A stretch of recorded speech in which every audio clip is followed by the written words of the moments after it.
ইরানকে ঘিরে সম্ভাব্য নতুন সামরিক পরিকল্পনা নিয়ে যুক্তরাষ্ট্রের প্রেসিডেন্ট ডোনাল্ড ট্রাম্পকে ব্রিফ করা হয়েছে। মার্কিন সামরিক বাহিনীর এ ধরনের প্রস্তুতির খবরে বৈশ্বিক বাজারে তেলের দাম লাফিয়ে বেড়েছে। মার্কিন সেন্ট্রাল কমান্ড ইরানের বিরুদ্ধে স্বল্প সময়ের কিন্তু শক্তিশালী হামলার একটি পরিকল্পনা তৈরি করেছে, যার লক্ষ্য তেহরানের সঙ্গে চলমান অচলাবস্থা ভাঙা। মার্কিন সংবাদ মাধ্যম অ্যাক্সিওস নাম প্রকাশে অনিচ্ছুক সূত্রের বরাত দিয়ে এই তথ্য জানিয়েছে।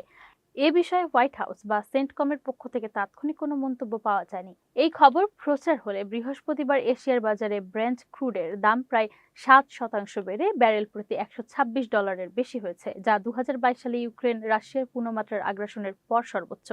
একই সময়ে যুক্তরাষ্ট্রের ওয়েস্ট টেক্সাস ইন্টারমিডিয়েট বা ডব্লিউটিআই তেলের দাম প্রায় 2.3% বেড়ে ব্যারেল প্রতি $109 কাছাকাছি পৌঁছায়।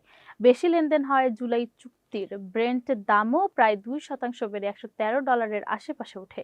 বিশ্লেষকদের মতে ইরান নিয়ে শান্তি আলোচনা স্থবির হয়ে পড়া এবং হরমুজ প্রণালী কার্যত বন্ধ থাকায় জ্বালানি সরবরাহ নিয়ে উদ্বেগ বাড়ছে, যা তেলের দামে ঊর্ধ্বমুখী চাপ তৈরি করছে।